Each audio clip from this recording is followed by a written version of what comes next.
This is the magicwordpodcast.com.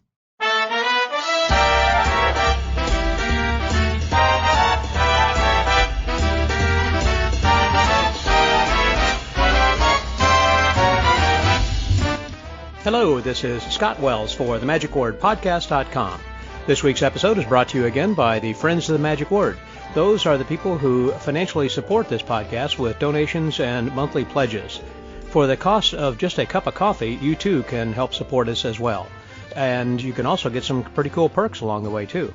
So thank you guys very much for tuning in each week and listening to these great conversations with conjurers. A couple of weeks ago, when we had episode number 571 featuring Jamie Salinas as the part-time pro, we had a contest that started running that has been running now for 2 weeks, in which that we were going to be giving away not one but two prizes for perfect personality readings by Paul Draper and Jamie Salinas. Well, that's something that is available for anyone in the whole world, since this is not going to be mailed. It is something that can be a download. And if you'll hang around to the end of this episode, we will announce who those two winners are. Well, this week we're actually going to be doing something that is was a suggestion of one of the listeners, and that is they were curious to know how it is that you can win an award at Fism. Well, getting into other contests locally and nationally or regionally at certain levels, there are some certain rules not only for entering the contest, but then also as to what you need to accomplish in order to win the contest. And they're fairly straightforward and posted and presented on their website usually, or available upon request if you're looking to enter a contest. And unfortunately, it seems like that the higher you go and you finally get to the Fism, Fédération Internationale Société du Magie, something like that. I can't pronounce it very well. But Fism World Championships is something that is more of a mystery. And so the way that it's judged, and there are a lot of international politics, I think, that are involved in all this. Or is there? This week we actually go into a lot of what makes a contest in Fism, how you get into the contest, how you advance, and what it is you need to accomplish along the way. Hopefully this will demystify the Fism contest to some degree and will encourage you to enter contests then as well. We have 3 different people that we're going to go to this week from around the world to get their perspectives, because that they are very much involved in the contest and judging. And the first is Noel Britten, who is the current president of the Magic Circle in London, England. And I think it's first best to understand before you go any further whether or not this is for you. In other words, what are your goals? What should you be looking to accomplish? Why would you want to enter a contest? And so he's got some very valuable advice. He also talks about, of course, the contests that they hold there at the Magic Circle, and they have various contests and different prizes that are awarded each year.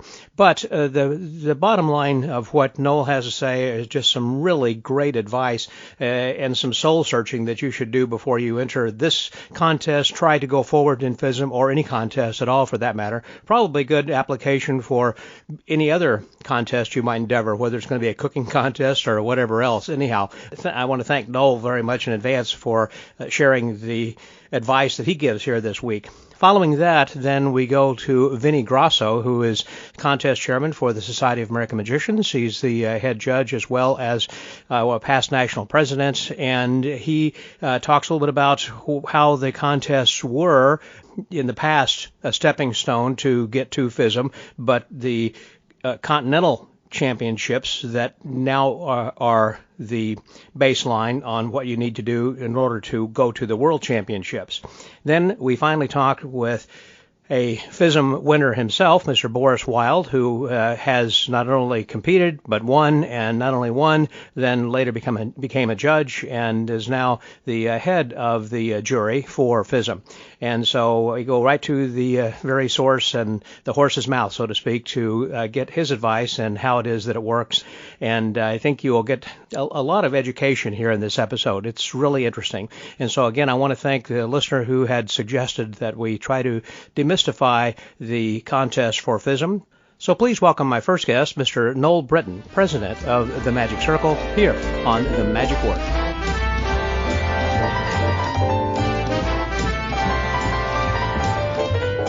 I have with me now the president of the Magic Circle, Mr. Noel Britten, and I thought it'd be great to kind of hear how that they conduct their competitions. And so welcome, Noel. Thanks for being here. My pleasure. Thanks for inviting me. I know that you guys have a competition, much of course like the IBM and the S.A.M. and Fism from the standpoint of close-up and comedy and stage. How many different categories of competition do you have? We have the stage competition, the children's entertainer, close-up, and the Young Magician of the Year competition. So those are our four main competitions. Are the judging credentials similar in each category? I mean, something which you're looking for? I think each competition is different, and each competition's judges are different, and no matter how much you try to standardize it, you could have a different set of judges with the same acts who come to a different conclusion. So I think, my real thing with competitions is I think competitions are great. Don't get me wrong. I think they're a brilliant thing. But I think they're great for different reasons than most people would probably think of them. I mean, the first thing is it's a deadline. You've got to be ready for it. And if nothing else, magicians are great procrastinators. So having a competition to go, right, that is what I'm aiming for. I need to get this ready by a certain date is a great thing. I think they're a great showcase. I used to book the International Magic Convention in London, Macmillan's convention. And I'd go to Fism and other conventions and watch the competitions. And quite often I'd book acts that weren't the winners. You'd almost book the acts before they'd even awarded the prizes, because you can get them a bit cheaper that way, I found. So, you're looking at acts and going, oh, that's a great act. They'd fit in at the convention well, and you're going to fly them to London, so it's good for them. But they're not necessarily the acts that win. So as a showcase, I think competitions are great. I think as a timestamp, if you've got a new thing that you're bringing out, or a new act, or a new idea, a competition is a great way for a lot of magicians to see it all in one go, and for you to be able to very much go, okay, right, I invented that, and that's been witnessed by a large number of magicians all in one go. Good point. You meet people. I was in the Young Magician of the Year competition myself, run by the Magic Circle when I was 16 or 17. Andrew O'Connor, who went on to create virtually Derren Brown through Objective TV, won it. I was second. Mark Oberon was third. So, you get to meet great magicians early on in your life who you keep in touch with and have great friendships with. It's a challenge. You can look at the competition as a challenge. Oh, this is going into a field that I'm not usually working within, and I'm going to fool the judges, or I'm going to get the best reaction from magicians. Magicians are a very different audience to a commercial audience. So, again, an act that works well in a magic competition is great for magicians. That's what they're being judged in front of and by usually. And that doesn't necessarily mean they're a commercial act by any means whatsoever. A lot of them are, but you've got that thing. And also it gives you a chance, if you haven't worked on a big stage before, a great chance to work in a proper theatre with proper lights, proper ability to be seen and experience that. And also, I mean, at the international convention, we used to have a close-up competition. And one year this guy went in for it, and we had at one stage we had quite a sort of open policy for acts. The right number of acts was trying to get the right number of spaces for the competition. We didn't have to have a sort of eliminating round or whatever. If you said you wanted to go in for it, it was the right number of people just to be accepted. And it was a close-up competition, and this guy came on and did his full stage act. And I sort of came off stage, and I went, what on earth were you doing? It's a close-up competition. And we used to film the competition and give a tape of the competitors' act to them so they could see it afterwards. And he said, I wanted a professionally filmed version of my stage act. That was his reason for wanting to compete. It's his reason for going for the competition. Completely valid reason. Didn't want to win, So I think in that sense, magic competition, you've really got to work out why it is that you're going in for it. Because it's completely subjective. An athlete, the one that crosses the line first is the fastest. That's it. He's the winner. But at every magic convention I've ever been where there's a competition, there's always, the person who's first might be a standout act that everyone goes, oh yeah, it was definitely going to be him or her. But the second and third one, people will be arguing about them, or they'll be arguing about first and second, or wasn't that the worst act? Oh, you thought they were, didn't you see that? I thought he was much worse. It's always going to be a subjective thing. So there's one reason why you shouldn't go in for a competition, as far as I'm concerned. What's that? And that is to win it. If that is the reason that you're going in for a competition, I think you're making a big mistake, because you're never going to know the taste of the judges. You don't know who else is going in for the competition. I mean, I've had people who say, I'm going in for this competition next year and I'm going to win it. I know I'm going to win it. You go, you don't know who you're going to be competing against. Someone can come from out the woodwork that you've never heard of before. Someone can go in for the competition who's been around for years, that's just been slightly underground or whatever. Marco Carvo, when he went in for the Grand Prix at Fism in Blackpool, was in the major competition there. No one had seen him because he'd been working at the Lido in Paris for the last 14 years, and he came from nowhere with this incredible act. So you can't go in for a competition thinking I'm gonna win it. Or it shouldn't be the reason you go in for it. That's a very pleasant sideline if it comes about. That's true, but it's not just that. It is subjective. First of all, it's a performing art, and the art is in the eye of the beholder. And so if you're enjoying a different kind of music or art of whatever that it might be, sculptures or paintings or whatever, that I may like something different from what you like. And so the judges have a lot to do with that as well, and also that point in time about how good that act might be. Perhaps that your double lift wasn't as perfect as what it had been that you've been practicing or whatever it might be. I think you got a good point then, very valid, Noel. Well, and also, you're going to stand out by being different. So if there's a whole bunch of comedy acts and you're the one act that's doing some suave manipulation act, you're going to stand out, and you're going to be judged on different criteria to the comedy acts, because now all the comedy acts are going to be vying against each other for which one was funniest, and sometimes it can go the other way. It's not magic, but at the Edinburgh Festival each year, there's the Perrier Award. It used to be called the Perrier. It's changed its name now, but it was the Perrier Award. It was the big panel judged prize that was given at the end of the festival, and it was made up of promoters and agents and public, the panel, and they'd go and see all the shows, and they'd give it to the person who won. And one year, the decision was between two very well-known English comedians. I mean, they've both become very famous since then. But one was called Alan Davis and one was called Harry Hill. And they had very, very different styles, really different styles. One was very observational and the other one was like really zany. And half the panel loved one of them and hated the other one, subjectively. The other half of the panel loved the second one and hated the first one. And in the end, they awarded it to an act, neither of those two acts, a third act, because it was the one that most of them liked generally out of the three of them. There it was the people that was a double act. The double act that won wasn't the act that anyone in that judging panel thought was the best.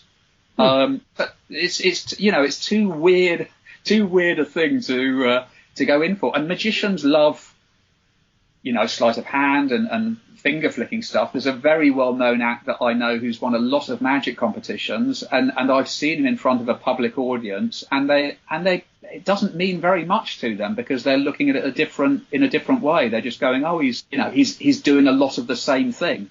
With a magical knowledge, that he's doing what looks like the same thing in a lot of different ways. But so it's a great magic act for magicians, but as a commercial act, it might not be that great. Right. So what I hear you saying then basically is that you need to know why you are wanting to get into this and what you want to receive out of it.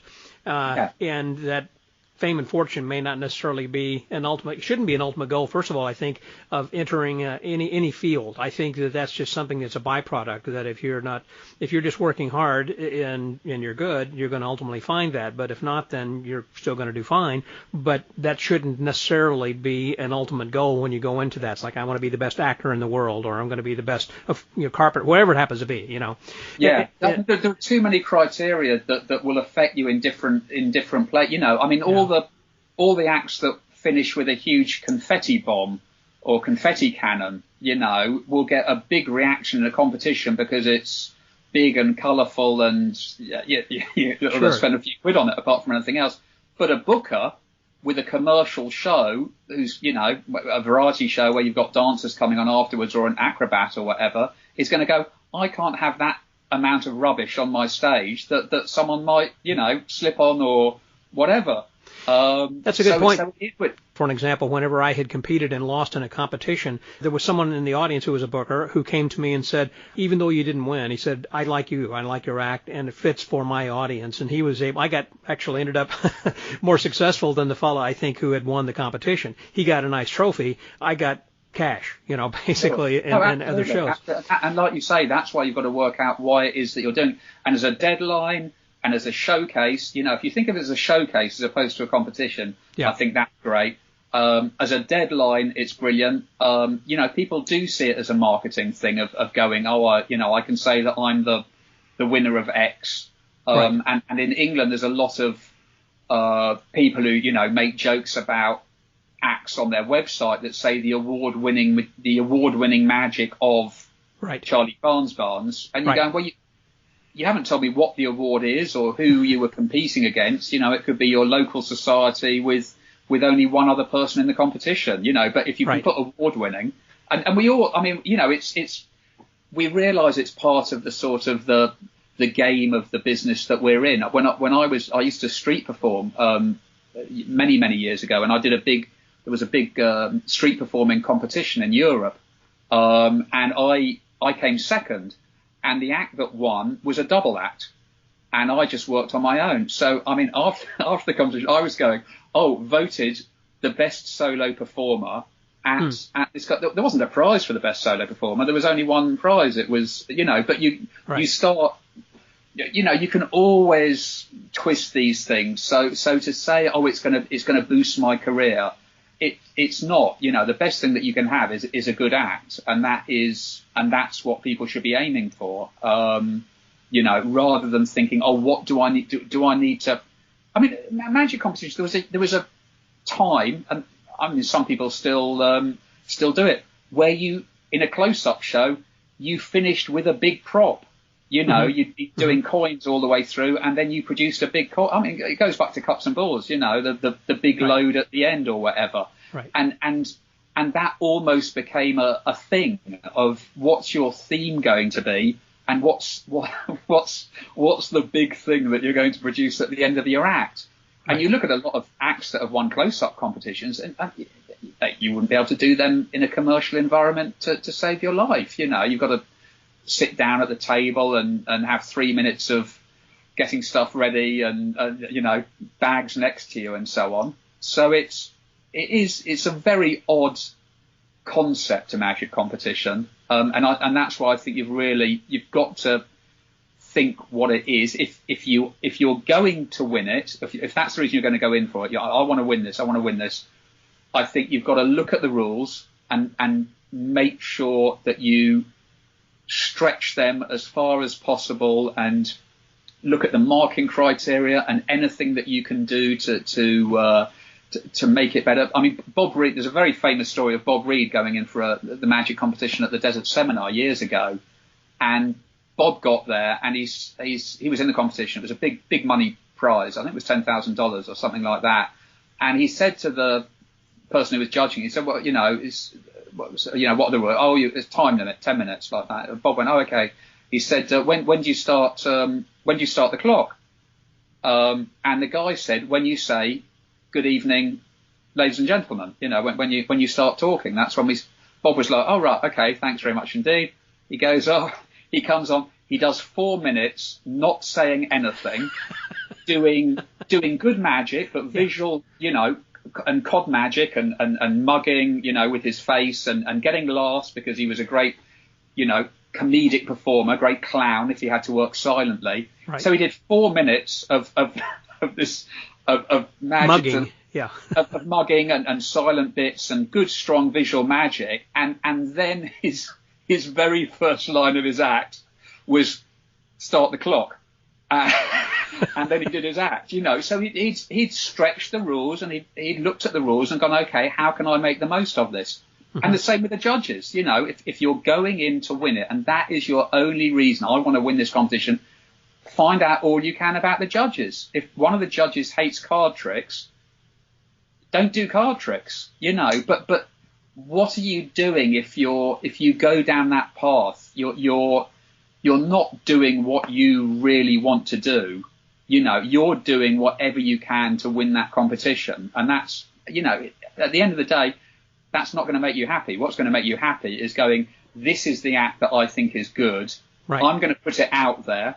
And hopefully on this day, with this set of judges against these other competitors, that's going to be the thing that gets the award. It's not going to be the best act necessarily, but that's what's going to win the award. And that'll be lovely if it happens. But if it doesn't, I've done what I want to do and I've shared it with this audience and hopefully they've appreciated it.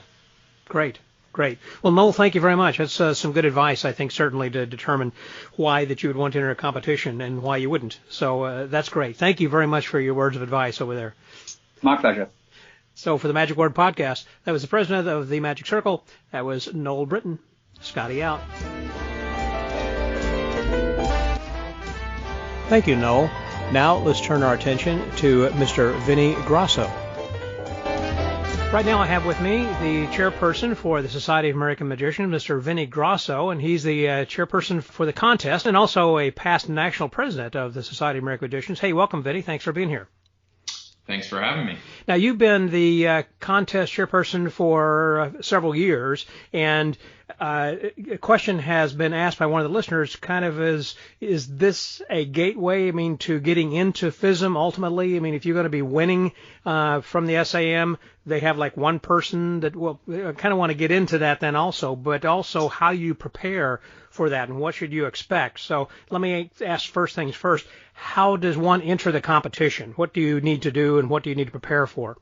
Okay, so there's, when you say enter the competition, that could mean a lot of things. So in addition to being the contest chair for the S.A.M, I'm the co-chair for the North American Championships of Magic, the FISM portion for the North America. What does that mean? Can you split that out or identify? Yeah, so FISM has its continental championships, which are North America, Europe, Asia, Oceania. So that all the different continental championships are held the year before FISM, and it was just announced that they're pushing FISM back. So is the continental the North American Championships for Magic. So I would imagine most of your listeners reside in North America. So, they don't. No. Okay. Well, you have to find when your continental championship is being held and where. Mm-hmm. And that is you apply for that contest. Do you have to be a citizen of that continent, or in other words, can a person from Australia enter the North American contest or things like that? No, it's wherever you are a resident. If you are a member of a FISM organization, because FISM is made up of organizations, not individuals.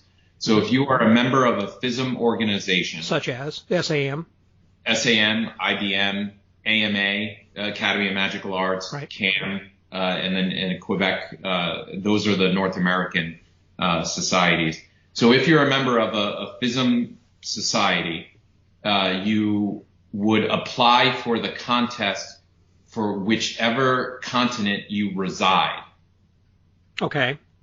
So if I live in Italy, I'm competing, even if I'm American, but I'm living in Italy for whatever, and I might be wrong on that, but as my understanding of okay. it, It's been a little. It's wherever you are and have been a resident is where you would apply for that contest. That basically the qualification round for FISM. So I'm going to talk about the North American Championships because that's what I'm involved with and know most about. So Quebec City is hosting the North American Championships of Magic. That was supposed to have happened already in May, but because of COVID, it's been pushed to sometime next year. And then at that contest is when you would qualify or not qualify for FISM. That is your way to get to FISM if you reside in Canada or the United States. I believe Mexico, any folks from Mexico, I believe they are in the Latin America contest of Magic, qualification, championships of Magic for FISM. So that is completely different than the Society of American Magicians contest. We never say competition. I was talking to you before about how the S.A.M. contest is a whole nother animal than these FISM contests. The FISM contests are they're trying to make them as uniform as possible as far as rules and the judging sheets and all that. Judging sheets, how the judging panel, the deliberations, all of that stuff, they try to kind of keep uniform across, so it leads to how it is actually done at FISM. So that way that they're not going to be surprises because you have competed according to the FISM guidelines, if you will, in those Intercontinental Championships to get to the World Championships. They would have the similar kind of judging, just like you would, I guess, the Olympics. Yes, and I mean that's the objective there. But to talk, if you want to talk about, if that's what you want the discussion to be about, that I'm happy to talk regarding that. If you want to talk about the S.A.M. contest of Magic, that is a whole different thing. It's a completely different thing. And the same, the IBM contest is also similar to the S.A.M. contest in that it is just for our organization. Mm-hmm. It is not. If you win the IBM contest or you win the S.A.M. contest, you are not going to FISM per se. You have to be in the North American Championships or another continental championship in order to get into the FISM contest. So winning the IBM or S.A.M. just qualifies you to get to the Intercontinental Championships, where you would then qualify to get into FISM or not? Not necessarily, but let's put it this way: if you in the past there was a thing, if you had won an IBM, S.A.M. or CAM contest, you automatically qualified for the North American Championships of Magic. CAM, by the way, Canadian Association of Magicians. Winning an S.A.M. or an IBM contest is not it's not a automatic pass anymore to the North American Championships of Magic. However, anyone that has won either of those contests, I cannot, even though it's not written down, I just can't see them not getting accepted into the North American Championships of Magic. I think to win one of those contests puts you at a level that it very well deserving of being in that contest. But theoretically, they could have someone who wins, let's say, the gold medal for the IBM. I mean, the ultimate prize is not given all the time, but they may end up going with the first or even second person who won first or second to go to the Intercontinental Championships. Is that correct? Theoretically. No, they're completely independent, Scott. Oh. Yeah, one is not a qualifier to the other. So is the person selected then? So the IBM has their own way of doing it. With the S.A.M., you have to apply for the contest and get accepted to be in the contest at our convention. At the S.A.M. convention. At the S.A.M. convention. Winning or doing horribly at that contest has no impact on whether or not you can get into the Continental Championships, like the North American Championships. Completely separate. Right, and it's the same process of submitting a video, and there's a panel that looks at it, and then they accept or do not accept acts to be in the Continental Championship. So if you have Continental Championship is where you have to score a certain level. You have to be of a certain level that's FISM quality level. Right. And then if of the people that attain that level score, they take the top, I don't know if it's 7 or 9, depending on stage or close up, and give them bids to FISM. So if I could be wrong with the numbers, but let's just say that there are 9 stage acts that can go and 7 close-up acts. Okay, just saying, yeah. Argument's sake. If there are only 5 acts that on stage that achieved a score for FISM level, of a FISM level, I believe it's 70 or above, then only those 5 acts are going to get invitations to perform at FISM. So there are 4 empty slots, if you will, that aren't filled because the acts are not good enough. Now, let's say that there are 15 acts that score 70 or above. Then it's taking the top 7 of those acts. The higher, that could be 80 or above or whatever that happens to be. I understand. Yeah, that makes sense. Now, what if somebody, for an example, does win an IBM and S.A.M? As you say, I can't see why they wouldn't necessarily be elevated to go to the Intercontinental Championships. But once, let's say that they do, does that mean you just qualify? Then you have to still compete on the Intercontinental stage, or do they just look at your tape and say, well, that video looks okay? You physically have to go and compete. So I don't know. There's all sorts of confusion with this.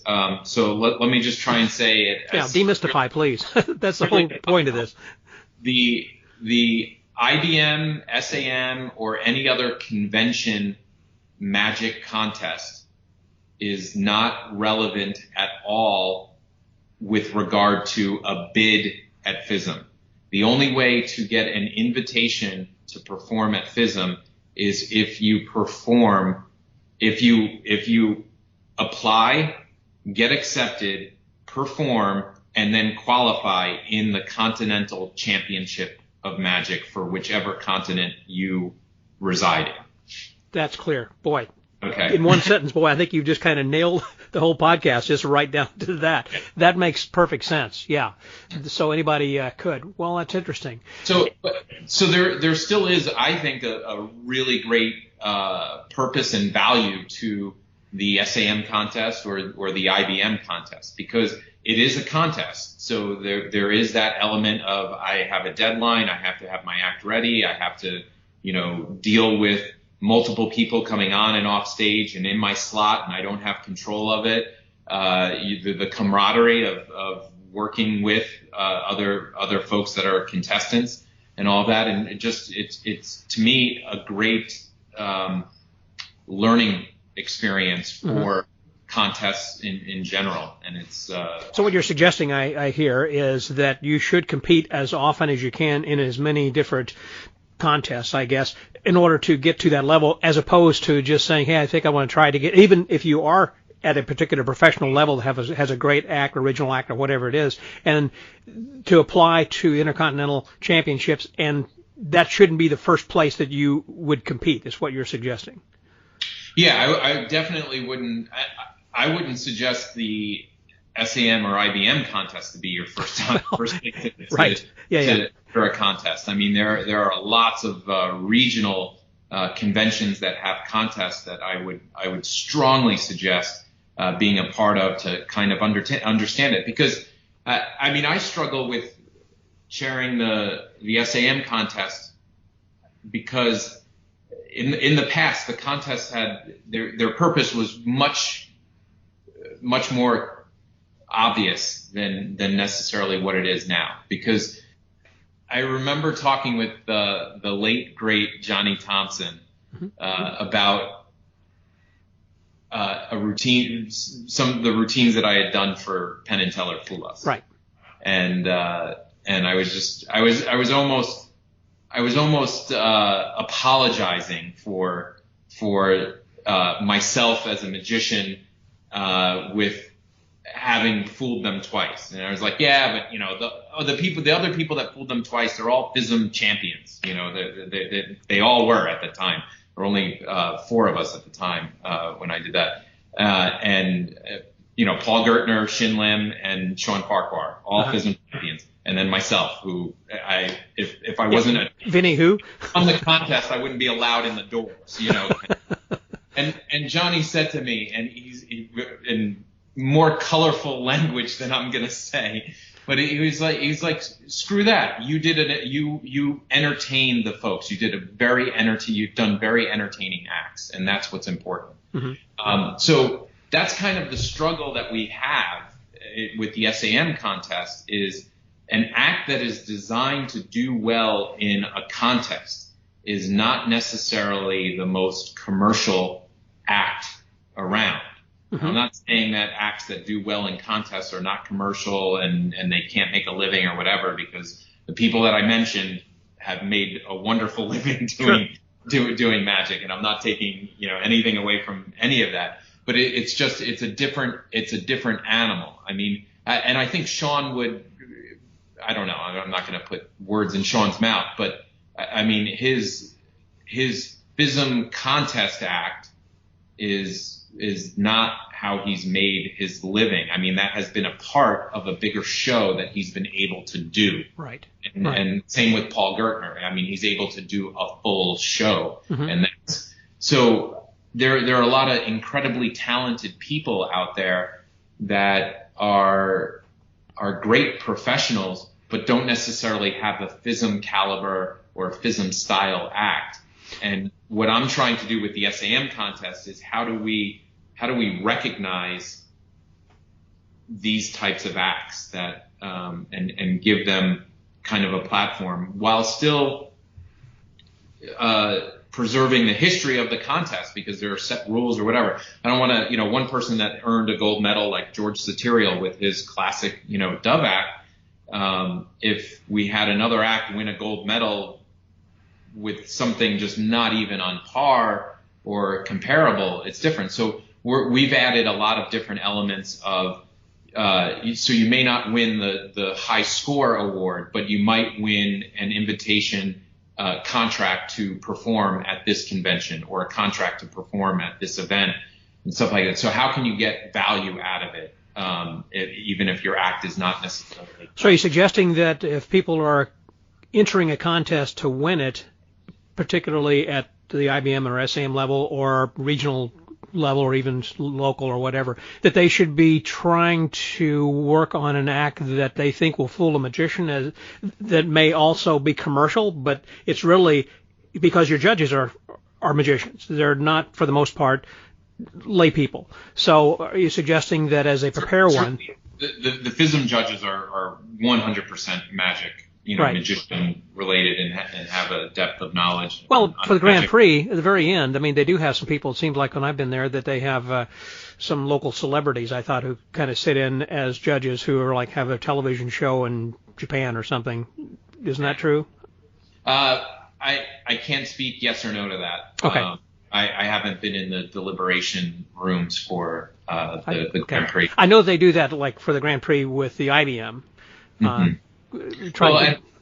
For the S.A.M, when I put together a panel of judges, I make sure that I have someone that is very well versed in stage magic, someone that's very well versed in close-up magic, and then someone that is not versed at all, a complete lay person kind of thing, but fan of entertainment. Because in the discussion room, they will be able to learn. People, the expert on stage will be able to share, yeah, this was original, or no, this thing was done by so-and-so, and et cetera, et cetera. They can kind of give an education for that particular act. Right. And layperson can also give, hey, no, I thought that was amazing. I didn't see any of that, so, and there are different categories that you're being judged on. So, magical nature is one of them, but how entertaining it was is another. So people can score in different categories. But having said all that, the magic portion of your score is the most significant, speaking for the S.A.M. contest. So unless, that is why, there we have a People's Choice Award, and then we have the Chairperson's High Score Award, where the Chairperson's High Score Award, it's going to go to someone that's doing a fair amount of magic that is technically challenging, where a People's Choice Award could go to someone that, maybe just did one trick, did it really well, and it was more comedy than anything else, but just absolutely took over the audience and had them vote for him. So. Right. All right. Well, I think that really kind of clears up a lot of things. Then I'm both Continental. I feel like I've just made everything confusing. Well, now I think that just to summarize again, I guess that sounds like that to enter contests that you really need to think about who are the judges, and that is that they are going to be magicians. So you should have something that, of course, is going to be mysterious all the time because we are magicians. So you should have a mysterious act, but you should have something that's geared more towards the magician judges so that you can fool them with magic. And then also that if you are a winner of the IBM or S.A.M., that does not necessarily mean that you're going to get that golden ticket to Fism by any means, because even if you do, that may qualify you to whenever that you make your application to the Intercontinental Championships. Yeah. And then once that you enter that, and then you compete, that's just like with the rest of Fism in the World Championships and all the other Continental World Championships, that you have to have a minimum standard or minimum number of points in order to then be able to go on to Fism. And there again, that you have a minimum number, because I know that they have several categories and subcategories within each of those, and sometimes and oftentimes there is not a first or second prize that has been awarded. I know at Fism, I believe a while back, when Tommy Ten and Emily had won for mentalism, I believe that was the first time in I don't know how many years that a first prize had been given. I think prior to that it's only like second or third. The point being is that there's no guarantee even if you get to that. It's not like other competitions that you're the best who happen to be here today, kind of a thing. You have a different level. The way Fism does it, and it's similar, like I said, to qualify for Fism, you have to score, I believe it's 70 or better, and then place within the top whatever number we're giving bids out, whether it's 7 or 9, depending on the stage or close-up. But the way Fism does their overall contest is you have to, in order to qualify for a first place award, you have to score, I believe, 90 or better, 80 or better for second place, or 70. I don't know the exact numbers. But there's a certain score level that you have to achieve in order to be considered for first place, second place, or third place. And then they rank you based on how you are relative to other people. So if two people scored high enough for a first place vote, the person that scored the highest gets first place. The person that scored next gets second place. Sure, that makes sense. If the person that scored the highest out of everybody that was a contestant, but only had a score high enough for a second place, that's where you see just a second and third and no first place award. I'll ask one more question, then I'll let you go. So we have other people we need to talk to get on the podcast here then as well, and that is those judging sheets and the points. Are those sheets available on the S.A.M. website or through Fism? Is there somewhere that you can request that prior to entering a contest, so that way you're going to know what the judges are going to be judging on for you? Sure. People have requested them from me, and I send them out, especially for the S.A.M. contest, which actually, just a little bit of history.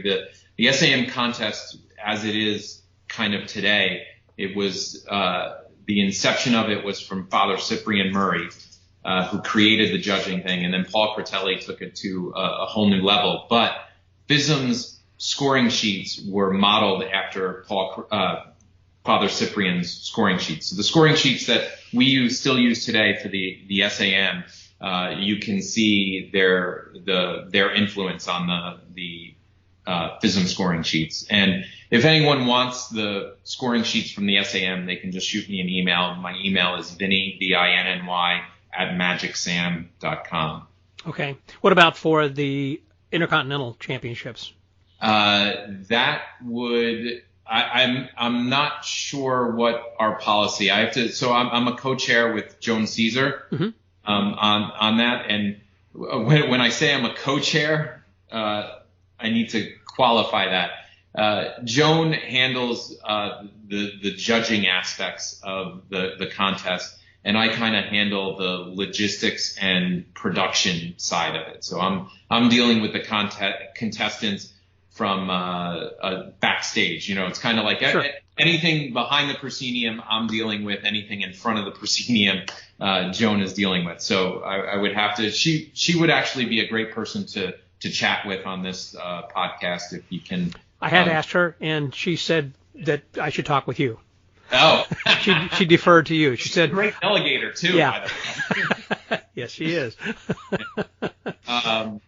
So the answer to that is that you don't have that readily available, but I can tell you if you get the S.A.M. scoring sheet, it isn't going to be much different. I mean, it might be a little bit different, but not enough where you'd be changing your act in order to do something. It's the same thing for the Fism scoring sheet then as well. That is not available like on their website, for an example, is it? I don't believe it is. Okay. And when I say I give out the scoring sheet, I don't give out the sheet that is for the scoring. I give out kind of the description of what the judges are scoring you based on. Mm-hmm. I understand. Okay. So people could write you as far as the S.A.M. qualifications there then as well. So, yeah. And what I'll do is I will talk with Joan, and if she's okay with it and all that, if anybody that asks me for an S.A.M. sheet, I will also put in a FISM sheet if it is allowed to. Okay. Well, by the time that this is prepared and produced and put all together, that I will hear back from you, so I will add a little tag at the end of this saying whether yes or no it's available. Yeah, exactly. Yes. Yeah, very good. Vinny, thank you very much. I appreciate your input on this. It's very valuable. No problem, Scott. Thank Good. you. So for the Magic Word Podcast, that was Vinny Grosso speaking on behalf of the Society of American Magicians and for the Continental World Championships. This is Scotty out. That was great. Thanks, Vinny. And now, finally, let's hear from Mr. Boris Wild in Paris, France. Well, now I have with me a good friend from Paris, France, who is someone who has really done it all, having to do with FISM. And FISM is Fédération Internationale Société de Magie. I butchered that horribly, but it's the World Championships of Magic, and he is a gentleman who has not only performed, he's competed, he's won, and then later served on a jury, and then now is the head of the jury for FISM. Please welcome my friend Boris Wild. Hey there, Boris. Hey, hello Scott, how are you? I'm fantastic. Thank you very much for joining us today. I want to see if you can help demystify really what it is to win FISM and to actually to be judged on FISM. And I guess first question is, why did you decide to compete for FISM? At what point did you think, I think I'll enter these contests to kind of lead up to this? Or what was your pathway? What I did is I created my my Act the Case Act, which became my FISM Act after. I created for the French national competition, so the French Championship of Magic, because I had this idea for like a few years, and I was like, okay, well, it's a different act, so I guess it's something that could be interesting to show to the guys, and we'll see how it goes. And then it went great because I won first place, and I got the Grand Prix, which never happened to any card magician before me. So it was in '96, and at that time, that was your first competition, and you won the Grand Prix. Yeah, well, I did competitions before, but for several years I stopped because I wanted to experience the contest when I was a little younger, because people say, yeah, if you want to have like a name or people want to know you a little bit more, competition is great because it's a nice way just to showcase your vision of magic and your act, which I did. And it worked really well. And then I started to, do like magic. At that time, I was still a student, so half time, I would say. And then one day I was like, well, maybe I should do one more just to see. And I created that act. Yeah, got the Grand Prix, and people were like, well, you know what? Now, after that, you need to do one step further. I was like, what? And lucky me, FISM is every 3 years. And so the year just after, so it was like, 10, 11 months, 10 months later, it was FISM. So they were like, well, why don't you compete at FISM? I'm like, hey, come on, it's the World Championship of Magic. Are you kidding me? And they were like, yeah, well, you got Grand Prix in France. Why not? So, and that's what I said, well, I'm not expecting anything, but that's going to be an experience. And that's something I really wanted to do. I was like, okay, I want to experience what FISM is as a contestant. And I was not expecting anything, to be very honest. And that was it. And my main thing was in mind, okay, I'm pretty sure I knew what stage fright was, but I'm quite sure I have never really experienced stage fright. And if I do FISM, I will know what stage fright is. And after that, can go anywhere and I will be fine because I will not, I will know what it was to be at FISM. Did you have stage fright? Oh my God, yes. I mean, that's the only time in my life that I felt my knees bending the other way, because knees only bend one way. And I have a video of my performance in the competition. And you can see me. I just walk behind the table and you can see my body moving a little bit, like tilting, and that's the moment my knees bend the other way. Oh, that's amazing. And I was so afraid and scared and everything. But yeah, I mean, it was a wonderful experience, obviously. Well, leading up to that was before that they had the Continental Championships. In other words, that you didn't have to How did you qualify? You just didn't send in a video to FISM, did you? Or how that worked? Oh. Well, it was a little different at that time because 94. Indeed, right now they have the Continental. Yes, it was in 97 97 in Dresden when I won in cards. And then it's that time it was a little different. At that time, if you wanted to compete at FISM, you needed to have that paper signed by the president of one of the FISM member societies at that time. So in my case here, we got the FFAP, la Fédération Française des Artistes Précipitateurs. So if the president was signing for you because you could prove that your act was FISM level, and because of my Grand Prix, obviously, I got the signature and that was it. But it was a very different time because sometimes I would say that in some societies, if you knew the president a little better than some other people and you wanted to compete at FISM, you could get the signature and that would just make you go to FISM. And obviously at that time we had some, acts at FISM that the level was not FISM level. That's true. And as I recall back then also, Boris, it seems that if you as a designated person, let's say with the IBM or S.A.M. or some recognized organization, had recommended someone and they were not FISM quality, that you would have to be left off then for making a recommendation for the following FISM? Yeah, that's what I mean. It's happened after a while because yes, we had some competition that were at FISM and we were like, what the hell? What are they doing here? They don't have the FISM level. So now they turn back to the person who signed, like the president of the society, and be like, okay, yes, you should not have signed for that guy. I mean, what the hell? Obviously, he's not FISM level. So, and after a while, they decided that the guy could not sign for any contestants for the next 3 years, which was like blaming the guy a little bit just to show him that you can't send anybody to FISM. It has to be to a certain level. Well, I've spoken with Vinny Grosso, who had given me a little bit of an understanding about how that you have to win at a certain level and then actually, or if you don't win, at least to compete at the Continental Championships before that. But I wanted to, so once you get into FISM, then my question really, and what I wanted to direct toward you then more, Boris, it had to do with the jury as to what's the criteria basically that you're looking to when you're judging people, the acts, I should say. And I know that there are several acts. There's not just close up, stand up, and stage, but there's also mentalism, and there are subcategories within each of those then as well. Exactly. I assume that they all have their own juries. Well, so a couple of things about that. So the good thing is that Eric has been with the past president of FISM and now honorary president of FISM, decided to have this Continental Championship, which is great because now, unlike before, you have to compete like first to your national championship, like what I did in France. And then if you get awarded, then you can get your ticket, I would say, to FISM Europe. Like was not the case for me, but like all the people now who just won at the French championship can go to FISM Europe. There is a limited number of people, so that's the thing.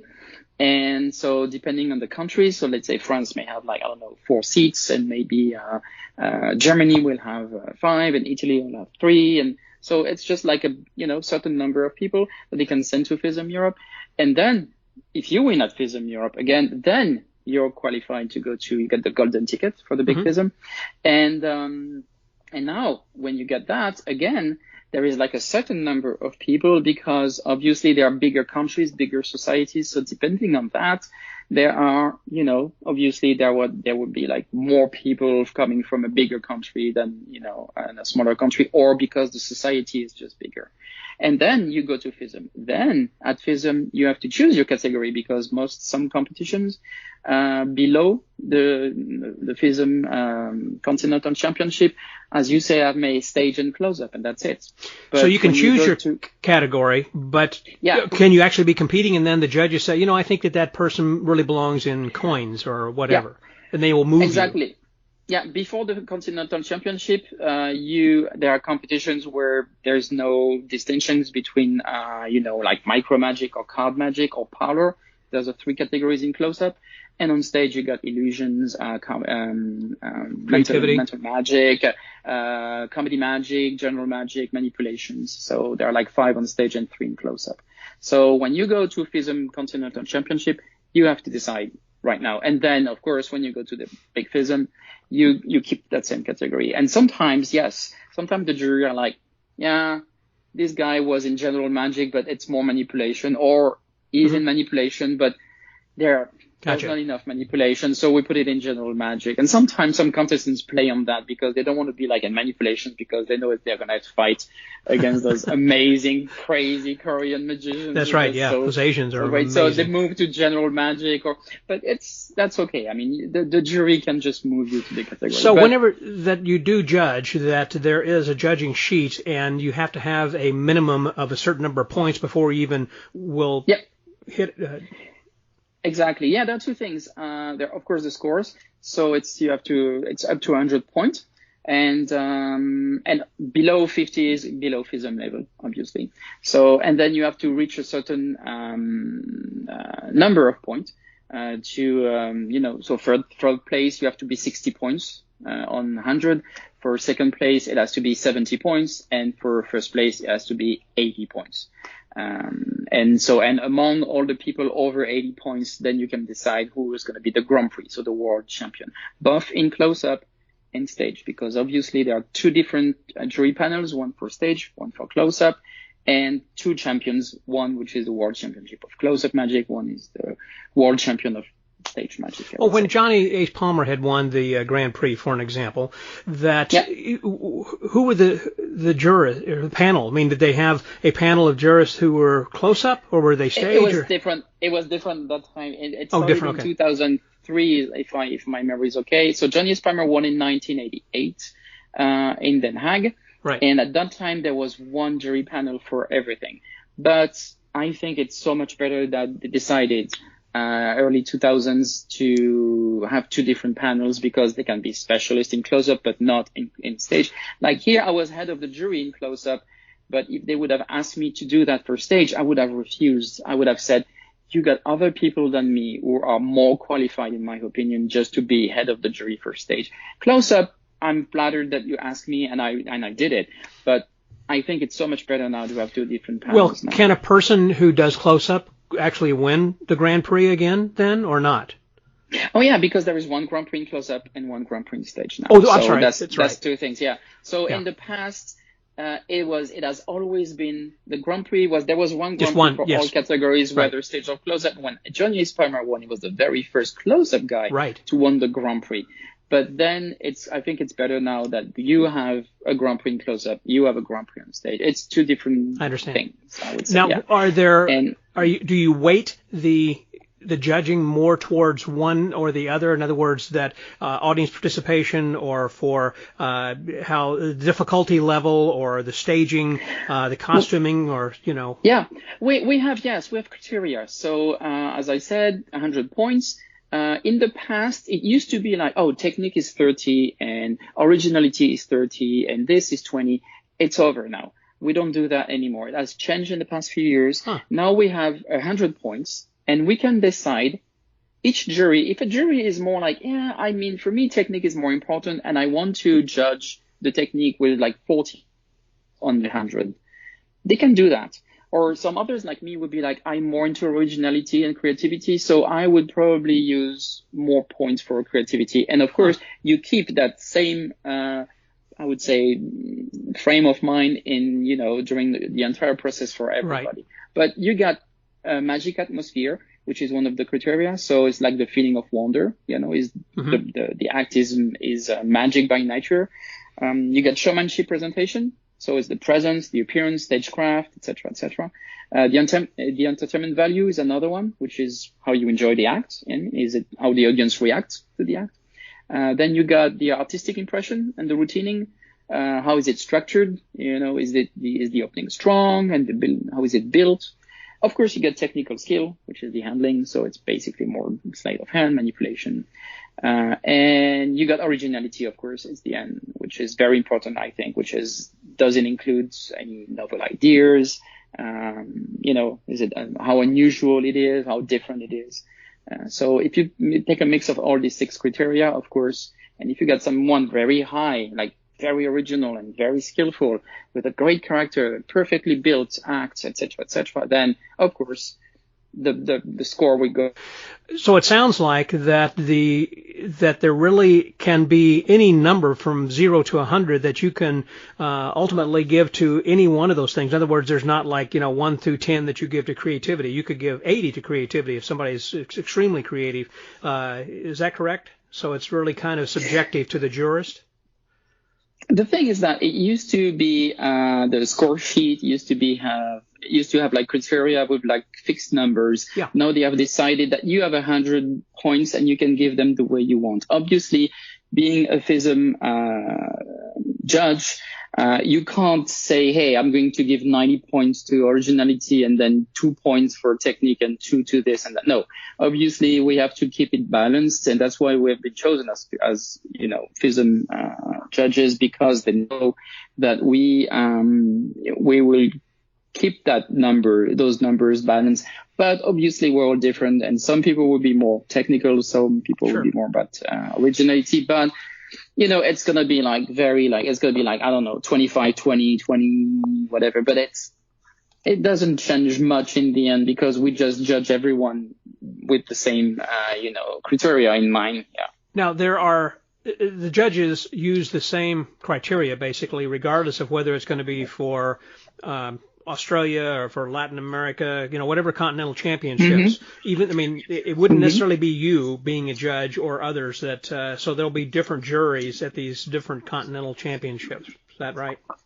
Yeah, exactly. There is a list of official FISM judges, and those judges can be asked to go to FISM Europe, FISM America, FISM South America, and FISM Asia, and just go there just to judge those continental championship. And of course, another panel will be decided for the FISM every 3 years for stage and close up each time there. But you have to be FISM official FISM judge, obviously, for the big FISM, I would say, just like the other ones. But yeah, especially that one. Now, when you keep referring back to the big FISM, you're talking about the one that's every 3 years. Like when I say the big FISM is like the world championship it's the FISM world championship of magic, as we say. So it's like once people have been qualified to all FISM continental championship, then they can get this golden ticket to what we call FISM, which is the world championship of magic, where in that case you got people from all over the world, and the winners from FISM Europe, from FISM America, from FISM Asia, etc., etc. Right. Oceania, Africa, yeah. All right. One last question that has to do with FISM, but not necessarily with judging, not at all with judging. That has to do, I know that right now that FISM has been postponed until 2022. Typically, again, it's every 3 years, so it's not going to be in Quebec next year on the 2021. However, will it go back to every 3 years, or rather, will it go back like 2 years later? So in other words, in 2022, will they do it then again in 2024, or will it be 2025? In other words, they're going to, once that they've skipped this year, are they going to just forget about 21 and just kind of do every 3 years again, or are they going to get back on track?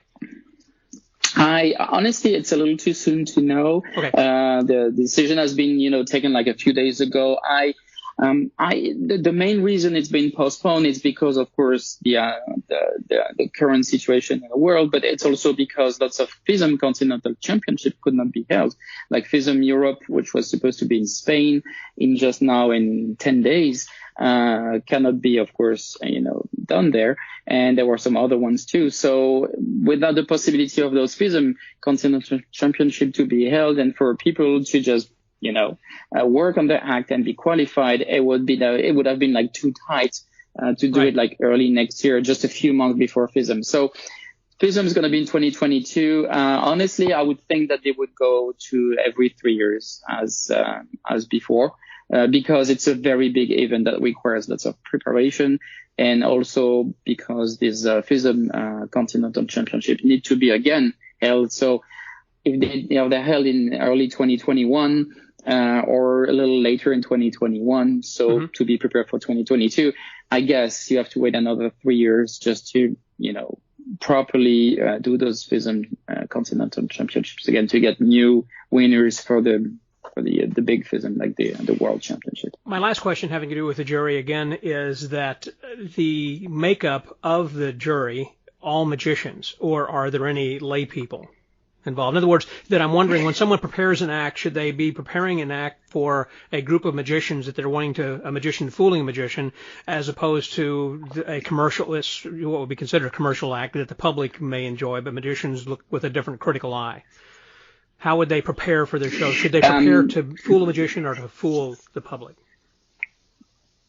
Well, it's so far, this is how it's been done. The judges at FISM are magicians. And so it's not only about fooling the magicians. Of course, if you get fooled, then it's great. I mean, you're at FISM, you're a judge, and you see a contestant and you get fooled. I mean, it's a great feeling, obviously.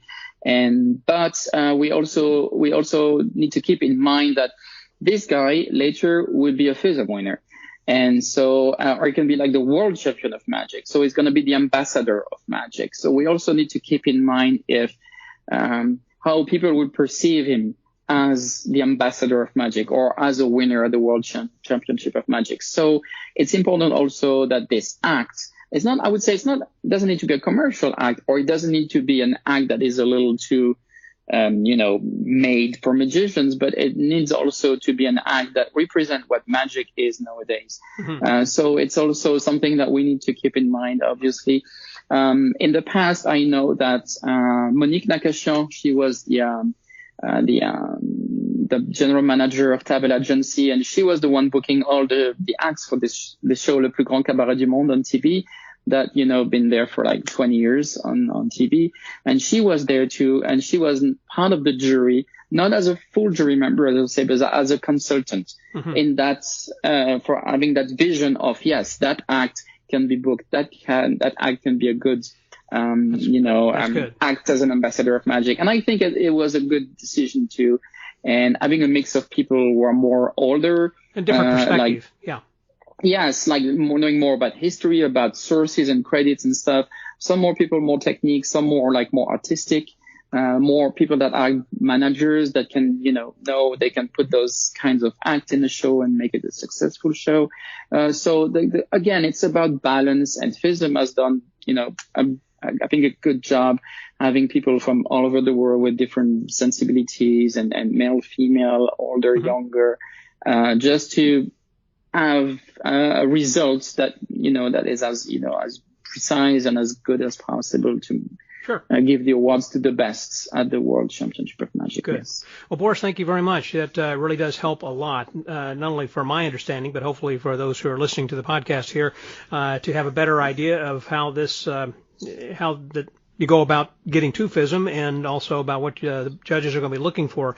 And it's interesting from an historical standpoint of some of the information you've given us there as well, but most importantly of what it takes then right now to win. So that's great. And if I have one last thing to say is that if you go step by step, that's all I always say. The FISM Continental Championship are great now because you can enter like a local or like a smaller competition, then maybe go like to IBM, S.A.M, or like a national one. Then go to like the FISM Continental Championship, obviously, to get your golden ticket. And Obviously, because your goal is to, either experience the FISM or maybe win at FISM, one thing to keep in mind, be different, because you will be against so many people from all over the world. And you can be sure that if you go there with a matrix or with somebody else obviously will do the same thing as you. But if you're unique enough and you do something different enough, then you get your chance to win and not only experience it as a wonderful, thing to be at the FISM, but also maybe go back home with the trophy. That'd be excellent. Well, thank you again very much, Boris. I appreciate your comments. So from Paris, France, and someone who leads the jury for FISM, that was Boris Wild. Thank you again very much. This is Scotty Allen.